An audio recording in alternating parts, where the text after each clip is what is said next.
Hello and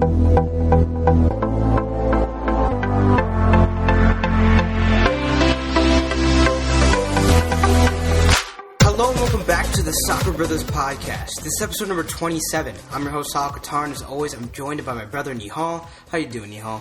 I am doing so well. Leicester City are on top of the Premier League. That's amazing. Everton won 4-0 this weekend. The Crew won. Our Packers won, finally, after a 3-game losing streak. That was good. It was a pretty good sports weekend, aside from the Ohio State loss. I attend Ohio State, so that was tough. Tough one to swallow. Yep. But now you're back home for the week? Yeah, I'm back home for the week, yeah.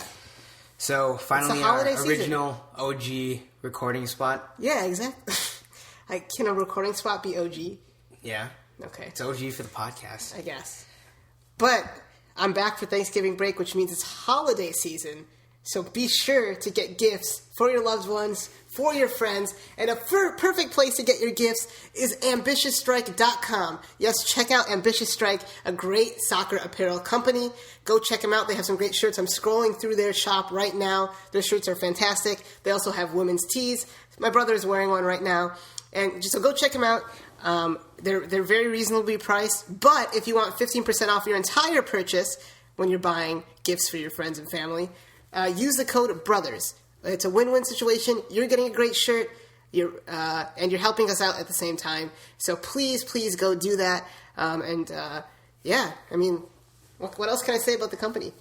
It's based out of Arizona. I mean, do you want me to explain about No, that was a rhetorical question. All right. Well, how do we get into the USMNT national team? That wasn't even funny. Yeah, okay. Okay, fine, it was funny. I'll give you There's a podcast drought, jitters. It's been a week. Yeah, I know.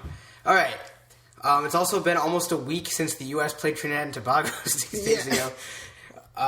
We saw them draw 0-0 in the Port of Spain. Trinidad and Tobago, their second World Cup qualifier.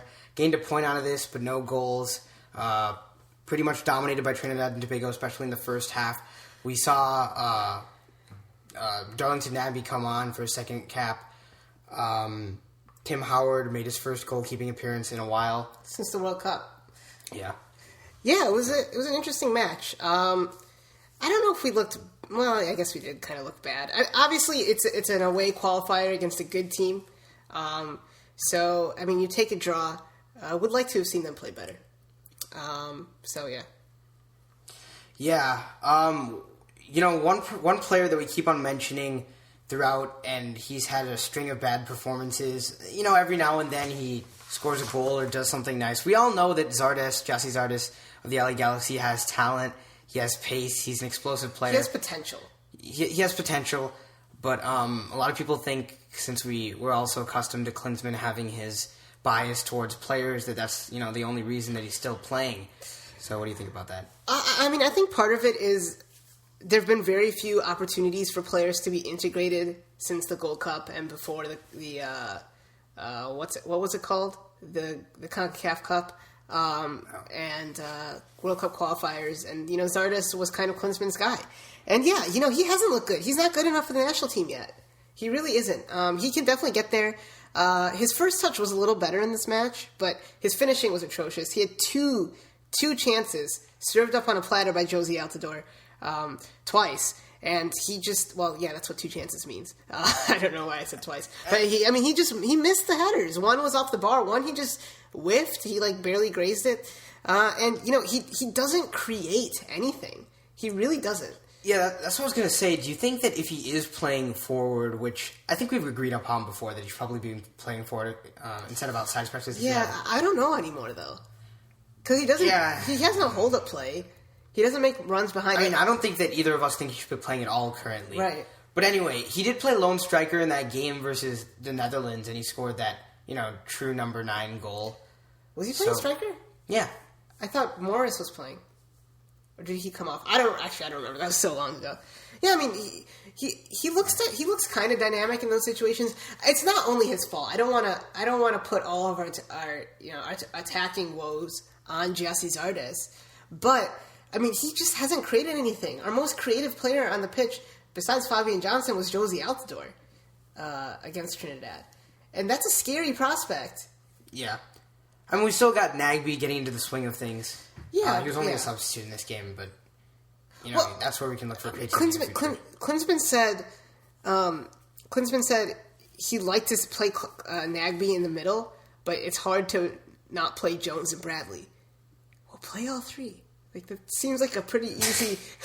It seems like a fairly easy, way to get around that. I mean, it's the issue that I feel like you get caught up in though when you play one striker with Josie up top is that he's so often, trying to hold up play, and do we really have wingers that can overlap and finish? Because we saw Zardes' finishing ability. I mean, I'd agree with you. Fabian Johnson is an attacker, but I don't think he's necessarily a forward. Right. I mean, I would agree with you. But in the past, when we've seen him as a lone striker, we've had Bradley, Beckerman, and Jones behind him. If we had Bradley, Jones, and Nagbe, or Bradley, Jones, and Wynn, and then Nagbe and Johnson on the wing, or players like Lecce and Finley on the wing who can work in tight spaces and who can create stuff, then Josie can spend less time tracking back to the midfield, which he likes to do, and play right back or center defensive mid or whatever he wants to play at any point. He can stay up top and score goals and also be a facilitator in and around the box. And that's true for any striker in the U.S. national team pool. No one striker except for, or is there really one striker who can just create opportunities for themselves? I mean, we've seen Bobby Wood do it before. I don't know if that's anything, but... Right, but, he still needs service. Yeah, definitely. And there's no dynamic play about them. Clint Dempsey could, but I don't know if we see a future there for him. Yeah, I think... I don't know. I've said it before. I think he holds his team back. But if you're going to play Bradley and Jones in the midfield and then 4 center backs at the back, then you might as well have Dempsey, a player who's actually willing to take players on. Yeah. Sometimes for the worse, but he makes shit happen. Yeah, no, that's true. And the thing that I was going to talk about is, I want to see the statistics of our winning percentage with and without Dempsey. Because I think it would be better with Dempsey. Even though we look worse, we tend to score goals through him or assists. Right, well, I said I didn't want to see Dempsey again because I want to move forward, but we're not moving forward in terms of tactics. St. Vincent and the Grenadines was nice, but that's St. Vincent and the Grenadines. We're playing against fishermen. That's not a bad thing. I'm just saying, they're semi-pro players. Or they are professional players, but they're part-time players, not semi-pro, excuse me. So it was a disappointing match. I just don't think Bradley and Jones by themselves in midfield is going to work. And Klinsman's like, well, we have to have possession. How the heck are you supposed to have possession when, not necessarily in this match, but when it's just Bradley and Jones in the midfield? If you look at the players playing, Yedlin can't keep possession. Josie does an okay job. I think he did well in this match. Well, Zardes can't keep possession. Well, we did get possession in this match. Yeah, against Trinidad and Tobago. Yeah, I know. They're not a team that wants to win possession. Yeah, we have possession, great, but we barely did anything with it. It was not a fun match to watch. No, not at all. And it was, like I said, a draw is good on the road, but you want to see the team look better. I thought at times they looked okay. I thought Josie was great in this match. He was taking on players. His passes were on point. He had a few signature bad Josie touches, but how are you going to create anything with 4 center backs at the back? I didn't understand that. Yeah, well, at the end of the game when Tim Ream came off for Nagbe, Fabian Johnson slotted back into the fullback role. So, but still, Tim Ream looked a lot better. Looked like he had a lot more going forward than Michael Orozco at right back. That's true. But why does he have to do that? Why can't he? Yedlin is the one. Yedlin is the problem. He's not a winger. I was wrong. Whatever I said before in the summer. He's not a midfielder. At least not yet. He can't take on players, and he's really uncomfortable in possession. He doesn't create anything either. So his best position is right back where he can overlap and put balls into the box. That's really his best position. And he like I said, he doesn't create anything. I'd like to see players who create, who take on players, who work well in tight spaces. And the best one for me is Sebastian Lecjet. He's just great in space. The midfield, I'd like to see more dynamic players. We got to move away from Jermaine Jones, I think, because he's not going to be there. You can use him in these qualifiers to get results, but why can't we see Nagby, Bradley, and Alfredo Morales, who's playing... right when Morales starts playing in the Bundesliga, he drops off the face of the earth for Klinsmann. I really don't get what he's thinking. Yeah, especially since he's so adamant about our players playing in, Where was Danny Williams and where was Alfredo Morales in the squad? Those are two players. They're defensive midfielders who create. Jermaine Jones used to be that, but yeah. Really, we need to. One of those players might have. I don't know. We brought Miazga, purely to cap time, right? Yeah, but why was Beckerman there? Yeah, I don't know. Yeah, Beckerman is just as done, if not more done, than Dempsey for me. Beckerman does bring something unique to the national team, but I just feel like, definitely in this game, if he was brought on, unless Klinsmann saw a formation switch, it wouldn't really have done it. I think Nagby and Miazga should have started against St. Vincent, to be honest. But actually, you know what? I kind of take that back because I like for 2 games in a row we had the same center back partnership, and it clearly looks like our best center back partnership: Jeff Cameron and Matt Beasley. Yeah, by far our best right now. I think John Brooks and Miazga are the next in line. Ventura Alvarado, we should be done with him. Gonzalez done.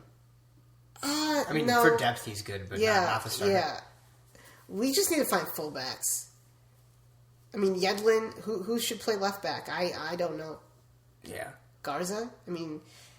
Did we see Shea in this game? No, we didn't. No. We didn't. Shea's another option. I don't know if Shea's a good option, to be honest, but, I don't know. I think Matt Garza is our hope there. So, Trinidad and Tobago, that's one of the teams or one of the caliber teams that are going to be playing in the Hex if we make it. Would your goal for the U.S.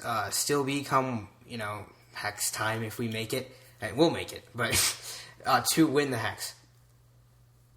Your goal is to qualify for the World Cup automatically, to finish in the top 3. I don't think winning the Hex is necessarily... it should be our goal. Our goal should be to win every game we play, and in turn that's winning the Hex. But... if we finish second behind Mexico, but we play well throughout the Hex, I'm not going to be angry. Arguably Mexico played better than Costa Rica at the 2014 World Cup, and they finished 4th, in the Hex. So it doesn't necessarily mean a lot where you finish. Yeah. It's certainly more comfortable as a fan. 4 years ago, seemed like Mexico was much better than the U.S., and then once the Hex came around, the gap sort of closed. You know what? I forgot Timmy Chandler. He's another fullback option. I think he might be our left back. He and Yedlin. And a lot of people hate on Timmy Chandler. He's got to be better than Orozco and Ream. And Ream was okay. But what are you going to expect with 2 midfielders? There's no outlet. Bradley and Jones would get the ball. There's a disconnect there. They don't even work well together, really. There's no outlet at fullback. Yeah. Ream and Orozco aren't going to go forward. I just don't get it. Jeff Cameron would have been better at fullback. Yeah, as of right now, I would just take your suggestion and move Yedlin back to that fullback role. Yeah, you know what? Don't play a 3-man midfield. Don't play Yeah, Yedlin is okay in midfield if he's coming off the bench. I think in late game situations. But I just think he's a better fullback. I think that's his position. Unless he can really improve his game and take on players. He just doesn't have the ball skills. Yeah, I agree. All right, one last question I wanted to ask you, because we're not going to see the U.S. men's national team for a while until the March qualifiers that are coming up. Not really. So what players would you want the U.S. fan to track or keep an eye on until those games? Because we got a lot of time. What player that's really exciting me right now is Alfredo Morales in the Bundesliga. We'll talk about him a little bit later. But, he's getting assists. He's playing well. He's playing well in the Bundesliga. I'm excited to watch him. You can't really go with MLS players because the offseason is as long. I think another one is John Brooks. Let's see how he does. He just got back into the starting lineup. Let's see how he does, if he can still keep on playing. And then come January, all the players we talked about, Letjet, Finley, Nagby, Wynn, Fellhaber, do they get called in January, and where do they fit into this team in the January camp? That's what I'm excited to see. Young players like Trapp and Acosta in MLS are also players I'd like to see. And then finally, Danny Williams. He's playing very well, too, in the championship over in England. So We'll touch on some of those guys in our Americans Abroad segment. Yep. All right, why don't we move over to the Euro 2016 qualifier games? The playoff rounds just ended as the second legs were completed last week during the international break. So I'll read off the results right now. So Hungary beat Norway 2-1 at home. They advanced, beating Norway 3-1 in aggregate. Ireland beat Bosnia and Herzegovina 2-0. Ireland advanced, beating Bosnia and Herzegovina 3-1 in aggregate. Slovenia and Ukraine drew in Slovenia. Ukraine advanced 3-1 in aggregate, and Denmark and Sweden drew. Sweden advanced. Okay, yeah. It was exciting. It was an exciting playoff round. I'm really, really excited to see Sweden. Yeah. And to see Zlatan. Especially, Ibra scored a brace. Yeah, did you see his free kick? Yes. It was insane. I mean, he's amazing. Yeah. He's amazing. I feel like Denmark was, not one of the worst. I feel like they may be better than Hungary, so it's disappointing to not see them go through. Yeah, Poulsen's an exciting player. And the same with Bosnia and Herzegovina, really. Krondelli. That's shocking to me that they lost. Yeah. But Ireland are playing well, man. They have good players. Seamus Coleman, James McCarthy, Robbie Keane. Mm-hmm. Brady has been playing. Yeah, Brady's been playing very well. He's actually really good. That left foot on him is excellent. Mm-hmm. They have Shane Long is another one. They have some really good players. Yeah, and they're a good team. I think they'll do better. They were in a tough group in the last Euros. I expect them to do a little bit better this time. Yeah, definitely an interesting team. It's interesting to see some of these players who are really role players or squad rotation players at their club take on a leadership role like Brady is, like Long is. So yeah, I mean they have Coleman is pretty much a star. McCarthy too. Coleman's star. So it's I'll definitely be rooting for them. Their fans are awesome. I'll be rooting for them in the Euros, probably along with France. We might actually be there. Yeah. Although it's a little bit up in the air now. But it's going to be exciting. Yeah. And I'm excited. I'm excited to see Ukraine, too. You saw Ukraine advance. Oh, they're wingers, man. Yeah. I mean, I touched on it last time, but Yarmolenko and Konoplyanka, I don't know if there's a combination internationally of a better combination of wingers in the world. I mean, can you think of Neymar? I mean, that's a pretty good one. Or Willian and Neymar. Whoever's playing there. Yeah, that's a good one. I think they're up there though. Neither of them are as good as Neymar, but I think they. Yeah, no, definitely. I mean, in terms of explosive, if we had one of those players in the U.S. national team, Yarmolenko is just incredible to watch, and I just wish Everton signed him somehow. Yeah, I mean, he's just incredible. I mean, yeah, he's a player that you guys could have built your team around for the next few years. I feel like so. And it's only going to make Lukaku look better. So I don't know. I think $30 million is worth it on that. Yeah, I mean, we were going to pay around 15. They accepted. They said if we did it early in the transfer window, they would have accepted it. Why didn't they just do it earlier in the transfer window? But yeah, I'm trying to think of other winger combinations. France. I mean, I don't know. If Messi's playing on the wing, they got Lavezzi and Messi. They have Di Maria, I think. Di Maria plays in the wing, yeah. But I mean, really? I don't know if that's... But I mean, if we're talking about going into the Euros, we haven't really mentioned a European team yet. Yeah. Sorry, except for France, but... I mean, France's wingers, I think it's kind of up in the air right now. I don't know who they'll end up going with. Yeah, I mean, Germany's wingers are more midfielders, so... Yeah, definitely. I would say that in terms of just... explosive forward wingers. I mean, England? Ukraine.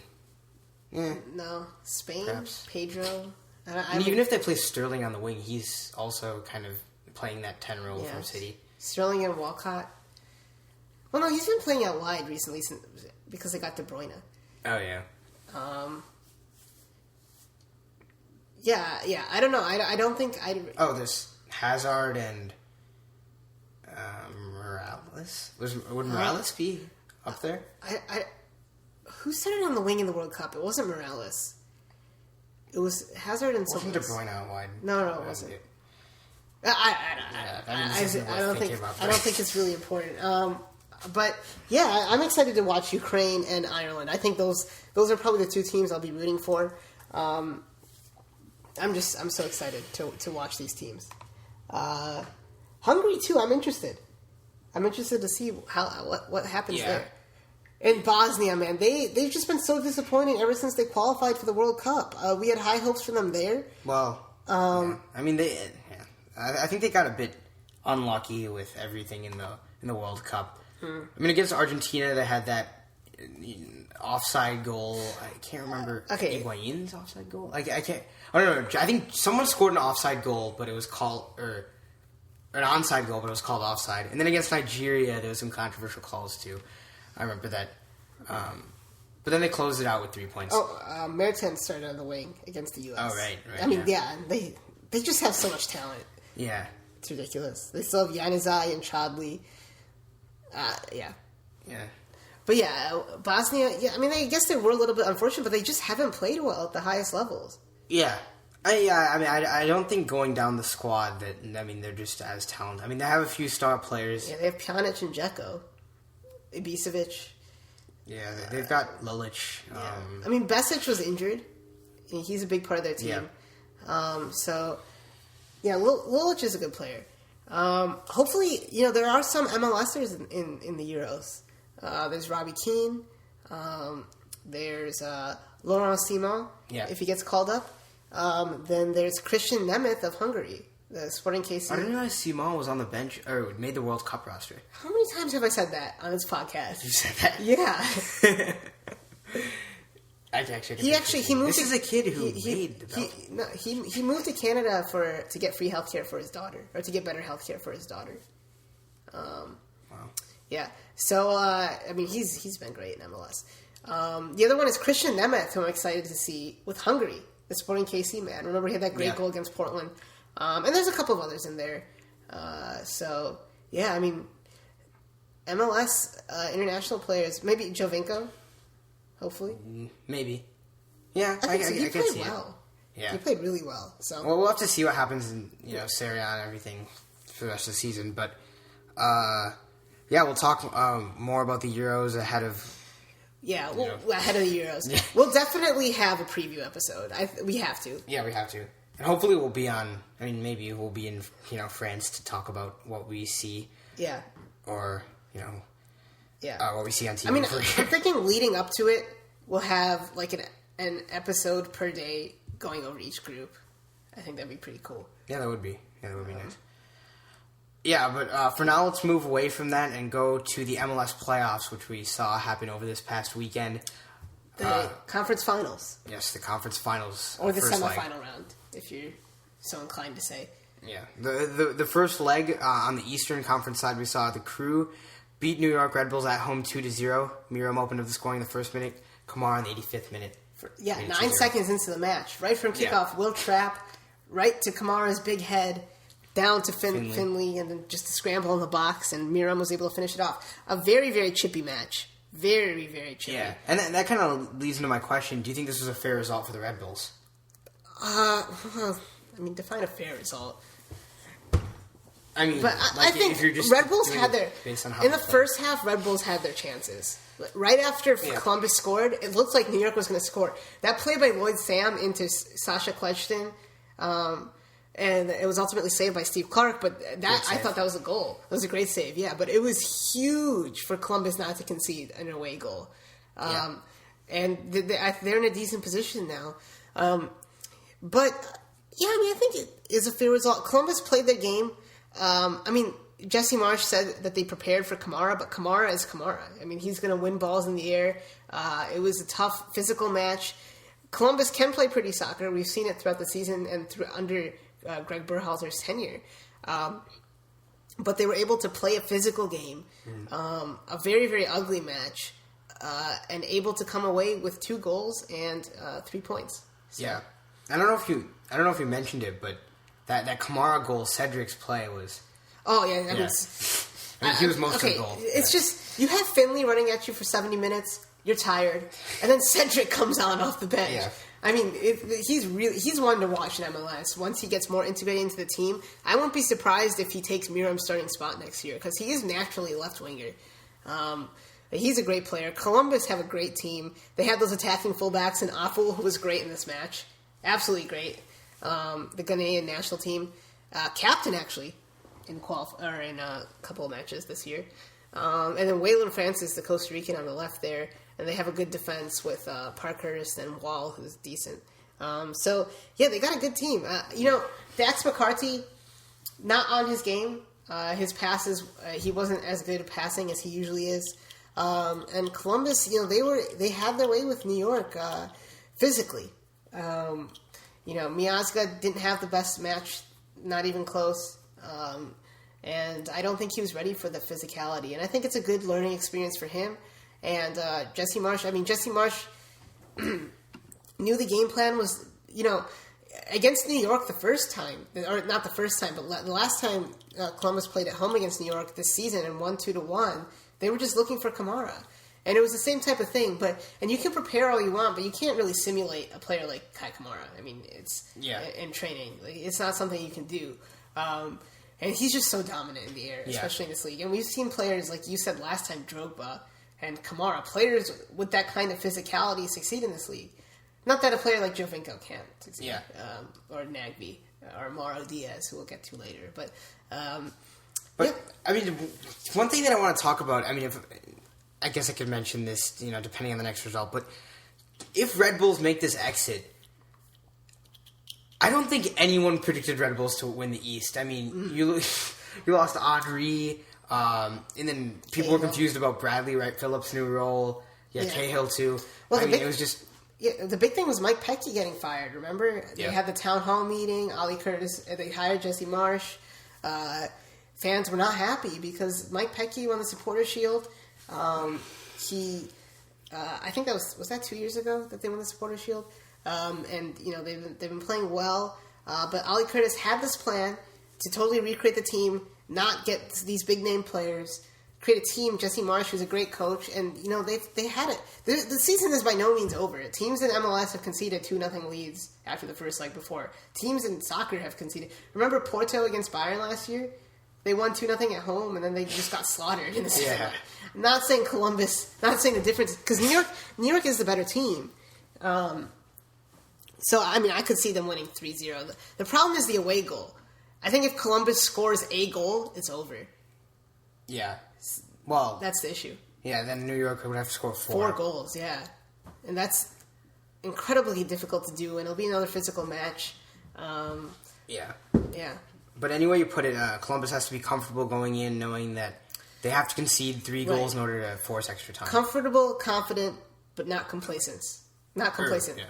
Well, kind of. I mean, you know what I mean. If it's 2-0, then it will go into extra time, but anything other than that, any 2-goal win by Red Bulls will be a win for Columbus. Yeah, and remember, away goals don't matter in extra time. So if they concede, that's actually true in the Europa League and Champions League too. Yeah. So if Red Bulls concede in extra time, if they tie in extra time, then go to pens. Yeah. So we'll all be watching for that. This weekend, why don't we go over to the Western Conference where we saw Portland Timbers defeat FC Dallas 3-1. Yeah, FC Dallas got a big goal there. 3-1 seems like a big win, but now all FC Dallas needs to do is win 2-0. Not that that's easy, but this was a much better match to watch. It was fun to watch, Portland did a really, really good job of shutting down Mauro Diaz, who might be one of the best players in the league right now. He's just amazing to watch. Mm-hmm. I feel like I say that about every player, but he really is. He and Nagby really are so great to watch in this league. Nagby being, part of 2 of the goals. It was Alexi Lalas' game, 2 set-piece goals for Portland Timbers coming from Borchers and Ridgewell. Yeah, and even in the first 30 seconds, he had that through ball to Milano, I think. And it's good to see Milano, and on the flip side, Gonzalo Verón for New York playing well. 2 mid-season DPs, they're playing well. I think like I said, they did a really good job of shutting down Mauro Diaz with the two defensive midfielders in Dewsbury and Chara. Will Johnson didn't start. And they did a fantastic job. They scored 2 set-piece goals, like you said. Liam Ridgewell in the 23rd, Nat Borchers in extra time. That Nat Borchers goal was monumental, too. Because that difference, that's just a huge difference for them. And then... I can't believe on Aspria's goal, though, it just looked like FC Dallas thought the whistle blew or something. I mean, they weren't applying pressure on them. It came off of that turnover, right? Yeah, I forgot. I think it was Zach Lloyd. The ball just went to Aspria. I mean, don't discredit to the goal. It just seemed like FC Dallas. It's just such an amazing goal. Jesse Gonzalez, the goalkeeper. I mean, he thought it was going near post, and then it just curls. That's why it looked like he didn't do anything. He was just so surprised. But you're right. No one stepped up to him. No one is going to expect that type of goal. I think that's one of the biggest knocks on MLS defending. We saw it at the World Cup, or we see it with the U.S. national team. Players back off and back off and back off, which is understandable. But that goal was incredible. I don't think you covered it, but Miazga did have poor defending. Now a U.S. men's national team defender on that crew. He didn't mark him well. Yeah, exactly. I was confused. I thought we were talking about Portland still. Yeah, we were. You just mentioned the U.S. men's national team, but then... I followed it like a second later. This team, Portland, I picked Portland and Columbus to meet in the final, which would be amazing because it'll be in Columbus. Before the playoffs? No. After, I don't know if we did predictions. Going into this round, okay, Portland and Columbus, and I think it'll be. Actually, I think I did pick Portland and Columbus before the playoffs. No, I picked. You definitely picked LA. Did I? I think. Oh no! You know what happened? I picked Portland in every series, but once LA was out, there was no. Okay, yeah, I see. So I think that would be a very exciting final. If I think it'd be awesome. It'd be right here in our backyard, in my backyard. Oh no, you wouldn't. Would you be able to come? No, unfortunately, I have some other thing going on. But right. Watch the game. Okay, yeah, but I'll be there if they make the final, or if the finals in Columbus. Something else I wanted to say about this match was FC Dallas. They're definitely not out of it. Like I said, Mauro Diaz is a fantastic player. We'll see what kind of approach Portland takes next time. The other thing was Teixeira, or why am I saying Teixeira? Bad Fido. Teixeira, like Mark Teixeira of the Yankees. Actually, I don't even know if he still plays there. I know nothing about baseball, I'm sorry. He's the only name with Teixeira, or the only person with Teixeira. Alex Teixeira, he had a great goal, that little dink over the top. He's a good player. So, Dallas have plenty of attacking options in Diaz and Castillo. Do you think Castillo showed up in this game? No, but that doesn't. Like I said, those two defensive midfielders, Chara and Dewsbury, they just did such a great job of suffocating Dallas. And Dallas had some opportunities, and they got one goal, but they just did such a good job back there. And then Nagby with Adi and not Verón, who's the other guy that we were talking about. The young Argentine Milano. Oh yeah. Milano and Aspria. That front four is just really dynamic and can create a lot of opportunities. All right, and then did you already give your prediction for the second leg, or no? I didn't for either. I think Columbus is going to lose 2-1, but end up winning on aggregate. 4-2, and then I think Portland. I think they're going to draw. I think they're also going to lose 2-1, but still advance 4-3. I'm going to say that Columbus. Oh no, it'd be 3. It'd be 3-2. Sorry, not 4-2. Yeah. That's how I was confused. I was going to say that Columbus loses 3-1, but we still go through in away goals. Excuse me. And then Portland FC Dallas. I want to see Portland go through. I'm just going to go with 1-1. Okay. Yeah. I just don't see Columbus giving up 3 goals. I guess it's... it's definitely possible. Yeah. Well, yeah. I mean, Columbus is not a team that'll change their lineup to get a result.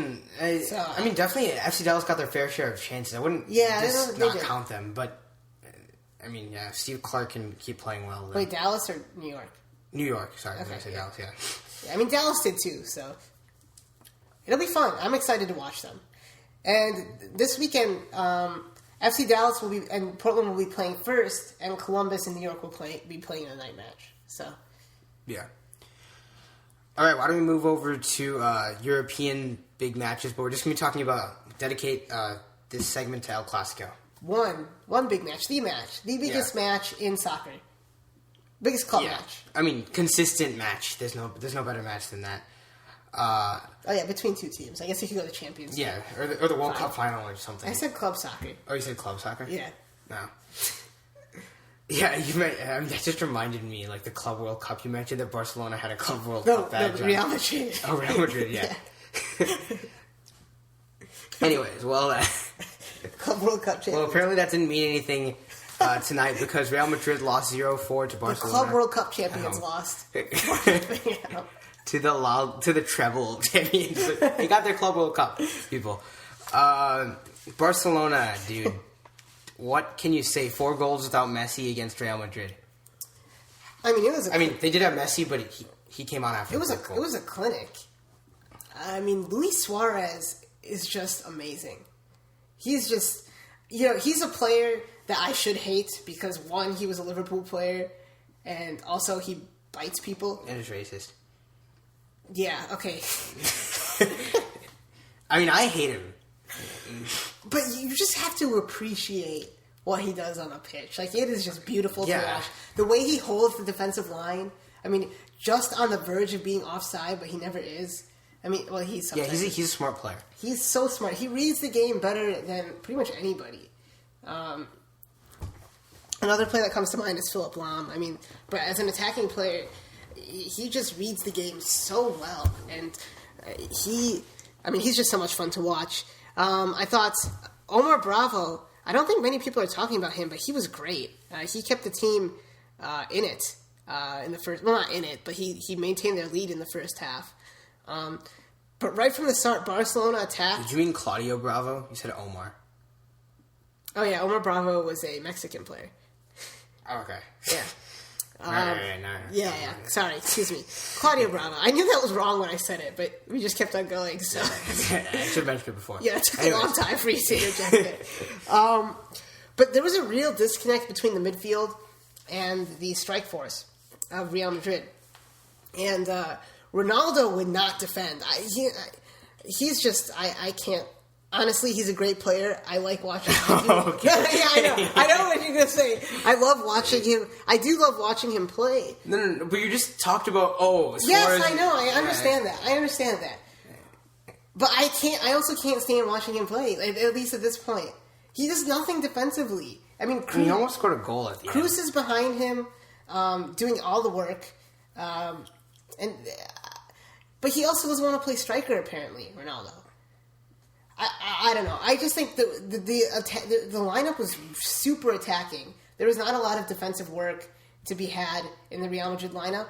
Benzema coming straight back from injury. James Rodriguez is just getting healthy, so they were not 100%. Yeah. It was a disjointed attack.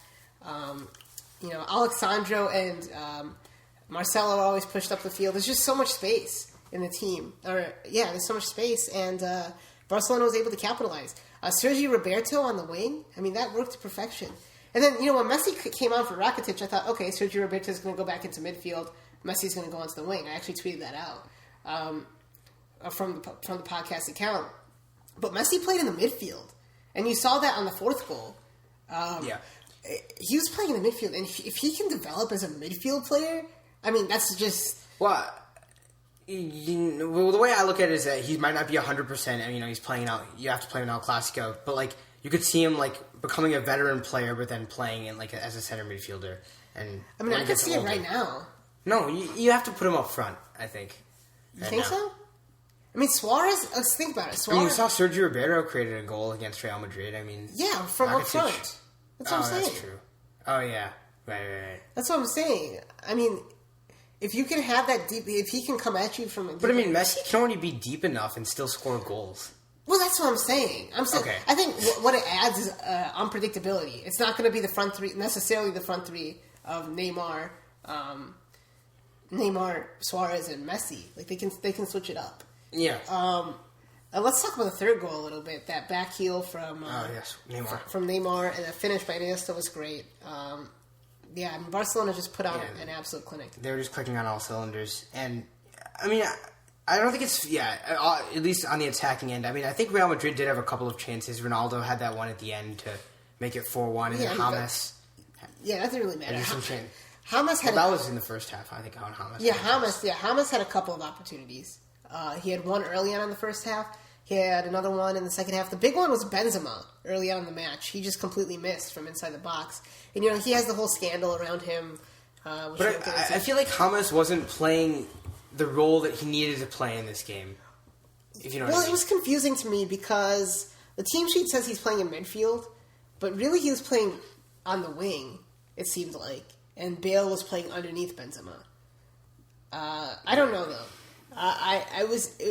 It was just such a disjointed team, and it's not a Rafa Benitez team who likes to play more defensive soccer.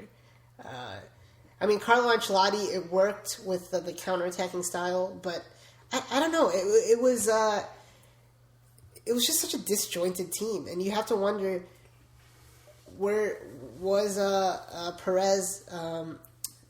Florentino Perez too hasty in firing Carlo Ancelotti. I didn't understand it at the time. I just didn't understand it. I mean, I never thought Rafa. I mean, I don't think Rafa. He hasn't had a bad start. I mean, it hasn't been a great start either. But I just didn't understand why you would pick him. I don't. There's not many other available coaches, but you don't just fire a coach just because. You don't fire a coach if you don't have a backup option. Yeah. But that's what Real Madrid does, and that's what they've proven to do. I mean, I know, but how can you ever build Here's the thing about El Clasico. A lot of big coaches. Pep Guardiola lost his first one big. I think Jose Mourinho lost. Luis Enrique lost. But I mean, there's something about this Real Madrid team. They just don't look like a team that plays well together. And it doesn't look like Ronaldo is happy. Not that he ever really looks happy, but he just does. You feel like this team is not going to do well. And I don't think Benitez do well. Meaning win La Liga or get far in the Champions League. They're not going to win La Liga. They're going to qualify for the Champions League, no doubt.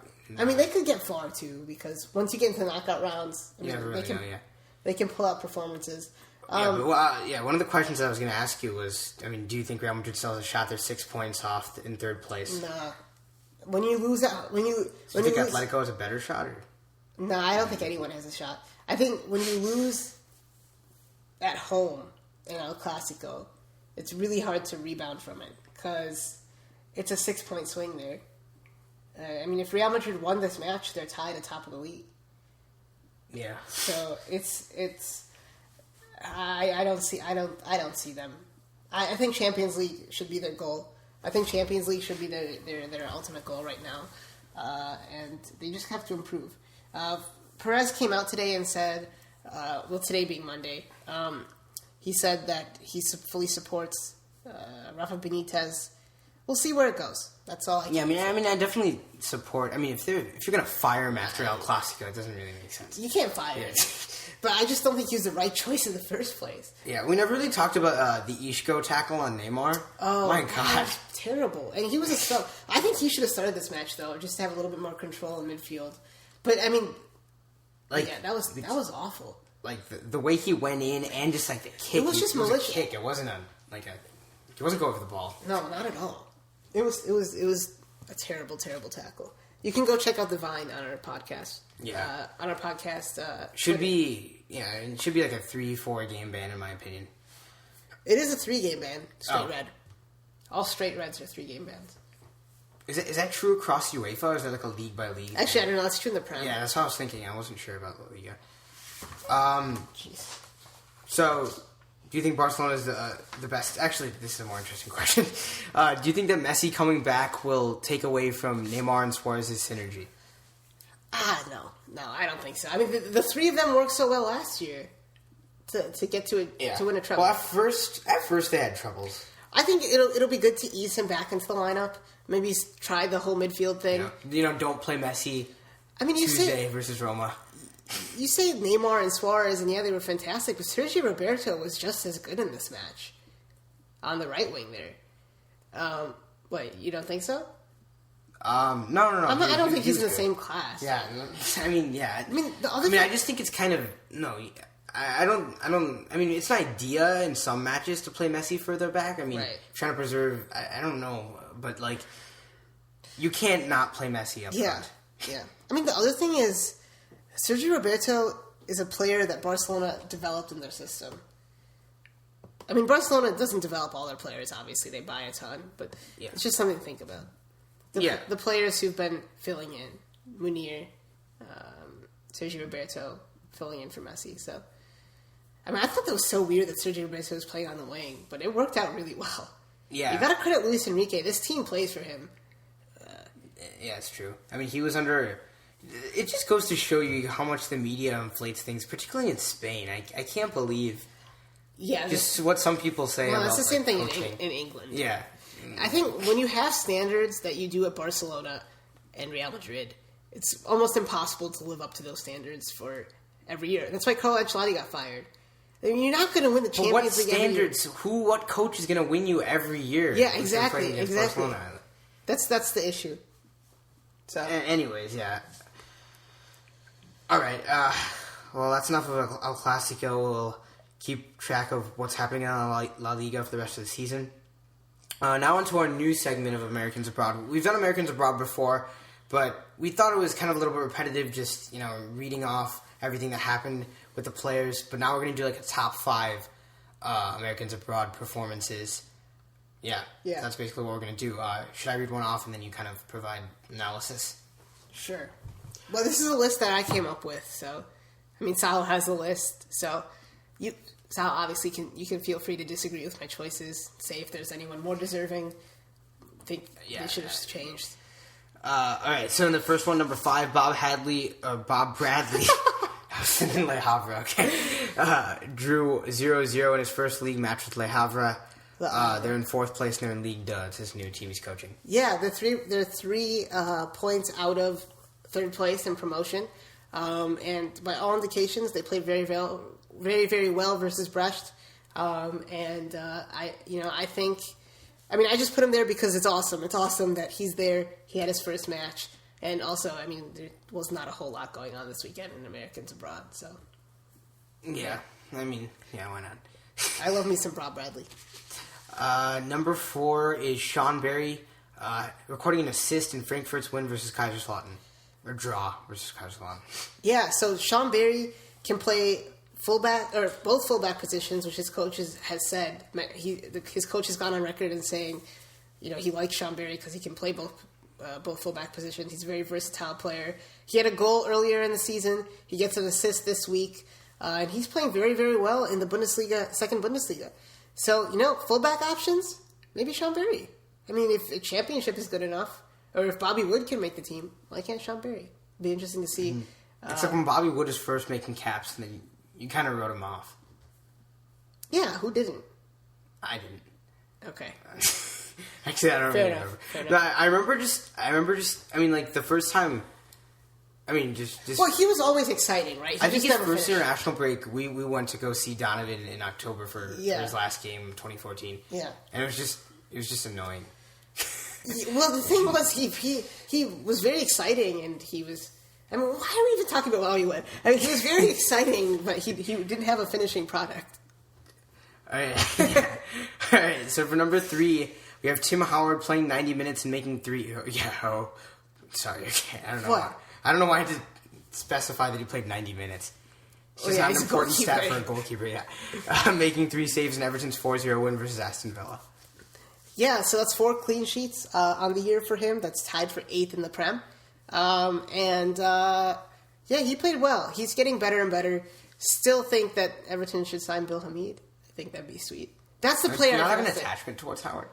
I do, but if he's not good, he's not good. No, he's just inconsistent. Yeah, but except when he's bad, he's like bad for months. Well, he's been bad. Well, even leading up to the World Cup, he wasn't very good, was he? No, he had a great season. Oh no, that was when Everton finished 5th. Yeah, 5th. Yeah, he had a great season. Yeah. So he's getting better and better. I mean, it was Aston Villa, but still, it was good to see him back in form. On the other side, Brad Guzan, not a very good week, giving up 4 goals to Everton. Not really his fault. Yeah. But do you want to say something about Romelu Lukaku? Because I feel like you deserve to. What 9 goals and 11 assists in 20 games? In 13. No, probably around 16 games. They've played 13 league games. Maybe appearances you're thinking of? Or No. They've played 13 league matches, and I think who have they played in the League Cup? I think 3 cup matches, so 16 matches. I want to say 9 goals and 11 assists. I mean, he's just on fire. Yeah, he's so good. I mean, I honestly thought that he would never live up to what people were saying that he would be in when he first was bought from Everton permanently. Yeah. Well, he didn't have a good season last year. Yeah. But Ross Barkley playing... Proving people wrong. Right, yeah. But Ross Barkley playing really well behind him. And Gerard De La Feu, I mean, he's amazing. He's so good. Yeah. He's magic, you know. Wait, it's a song. Yeah, okay, he's magic. All right. Okay. I was gonna try to counter joke, but I'm done. Okay. Okay, and then finally number 1, number 2. Right, number 2 we have Alfredo Morales recording an assist for Ingolstadt. Did I pronounce that right? Ingolstadt, I think. Ingolstadt. Yeah. Ingolstadt. Yeah. Ingolstadt. I think I'm thinking of is there slot? Okay. Yeah, you didn't even know how that was pronounced. Yeah, right. 3-1 win. Can we not talk about the FC Kaiserslautern story? Wait, Kaiserslautern? Oh. No. Okay. Maybe later, yeah. Maybe another time. Yeah. Alfredo Morales, he's been playing so well. I believe that's his second assist on the year. He's playing really, really well. He's played left midfield. He's played defensive midfield. He's a player we need to see back in the U.S. national team picture. He's playing in the Bundesliga, Jürgen. Seriously. Your hometown. Or your home country. Yeah, no, hometown. Hometown Stuttgart. Unless Ingolstadt plays in Stuttgart. Yeah, I never meant town. I just, Okay. Country, because you said Germany. All right, and then number 1, we had Danny Williams scoring a fantastic goal with Bolton. Not with Bolton. Bolton. Against Bolton. Yeah. With Reading. Reading. That's his 3rd goal on the year. I believe all 3 from outside the box. I know at least another one was. This one was outside the box. Incredible goal. Well, not incredible, but it was a really nice goal. It's pretty good. Yeah, it was very good. It was well above average. It was a Danny Williams-esque goal because he is Danny Williams. I'm trying to think of the words and they're escaping me. It is late at night. I have not been keeping track of how long this podcast is, but I think it's been over. Why did you just look at your wrist? You don't have a watch. I don't know. This is a podcast. Yeah, I know. Yeah, but he's been great. He has 3 goals in the season, 1 assist. He's been very, very good. Sahil. You know what today's date is? Officially or Monday? No, what officially? November 24th. So we're 1 month away from Christmas Eve. And if you if you celebrate Christmas, 2 days away from Thanksgiving. Yeah, but if you celebrate Christmas, instead of doing last minute shopping, buy a great soccer shirt, a great soccer themed shirt from AmbitiousStrike.com. Go check out AmbitiousStrike.com, AmbitiousStryk.com. Use the code BROTHERS to get a 15% discount on your entire purchase. As we've been saying, great clothes and would be a great gift for your friend, your husband, your wife, your significant other, your grandpa, whatever. Anything, yeah. Your dog. No, actually, your dog. That's up to you. I'm not really one. Are we going to talk about the ethics of drawing? Dressing dog. They don't even have dog clothing. Yeah, they don't, but I mean, it's comfortable for anyone, so anything. Well, okay, now we have to talk about if it's okay to specify a dog is a thing or one. This is a soccer podcast. Maybe we could start an ethics podcast next time. Or, a religious podcast, which is something that piques our interest. True. True. All right. We have an email for this podcast. It's SoccerBrothersPodcast@gmail.com. We also have a Twitter. It's at SoccerBrothersPod. My brother's Twitter is at BigTimeBrownie. Mine's at ASR_Sahil. If you're listening on iTunes, make sure to leave a review or a rating. If you're listening on SoundCloud, then leave a comment or follow us, like it, whatever. And we're also on Google Play now. Yep. Check us out on those places. Please check out our Twitter. Please email us. Is there anything else we need to talk about? Champions League tomorrow. Yeah. We'll probably have an episode probably Wednesday night. I don't think we'll have time on Thursday to record an episode. Hopefully Wednesday night. That's our goal for now, especially since we're together. Probably another one next Monday before I head back to Columbus. Yeah, so I think we'll just be talking about the Champions League Wednesday night. Yeah, is there anything else going on in the soccer world? No. There would be the Europa League on that Thanksgiving Thursday. But, is that worth, Do we talk about... Have we ever talked about Europa League? No. We will never. There's no Americans in there either. Oh, no. Ethan Horvath is in there. Maybe we'll decide. We'll decide. Yeah. We're not going to record Thursday night. The Packers are playing. Yeah. We have also... also Thanksgiving. Dinner with family. That too. Everything. But also the Packers are playing.